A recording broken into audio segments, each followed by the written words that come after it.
ये कहानी है एक ऐसे मिस्टीरियस इंसिडेंट की जो आज तक सॉल्व नहीं हो पाई।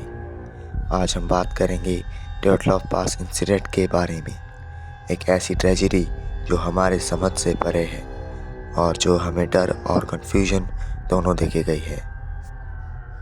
1959 में रशिया के यूरल माउंटेन्स में एक ग्रुप ऑफ 9 एक्सपीरियंस्ड हाइकर का एक ऐसा एक्सीडेंट हुआ जिसका एक्सप्लेनेशन आज तक नहीं मिल पाया। उन्होंने एक एक्सपेडिशन प्लान किया था जिसमें उनका गोल था कि वो यूरल माउंटेन्स के डेटलॉफ पास तक पहुंच सकें। ग्रुप में जो लोग थे वो ट्रेकिंग और सर्वाइवल एक्सपर्ट्स थे और उन्होंने काफ़ी सफलता से ऐसे टफ एक्सपेडिशंस किए थे। पर इस ट्रिप के बाद ये सब अपनी जान से हाथ धो बैठे थे। जब ये हाइकर्स रिटर्न होने वाले थे तो कुछ दिन बाद उनका रेस्क्यू मिशन स्टार्ट होता है। पर जब उनका टेंट मिला तो सभी लोग हैरान हो गए। टेंट का एक ही साइड कट किया गया था, जैसे किसी ने एस्केप करने की कोशिश की हो। लेकिन सबसे स्ट्रेंज बात ये थी कि हाइकर्स अपने शूज़ तक भूल गए थे।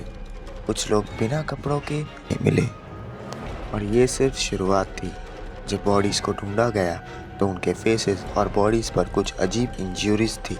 लोगों के चेहरे पर हॉरिफाइंग एक्सप्रेशन था, जैसे उन्होंने कुछ डरावना देखा हो। उनकी बोन्स के टुकड़े हो चुके थे। एक और शॉकिंग डिस्कवरी ये थी कि कुछ हाइकर्स के पास रेडियोएक्टिव मटेरियल था जो उनके क्लोथ्स पर था।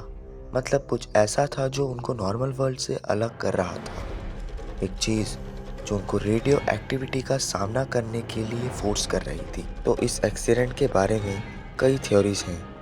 क्या ये एक सिंपल एक्सीडेंट था या फिर किसी मिलिट्री एक्सपेरिमेंट का रिजल्ट?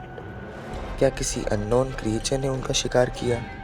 कुछ लोग कहते हैं कि उनका स्ट्रगल था नेचर के अगेंस्ट, एक डेंजरस एवलांच या किसी और नेचुरल डिजास्टर की वजह से।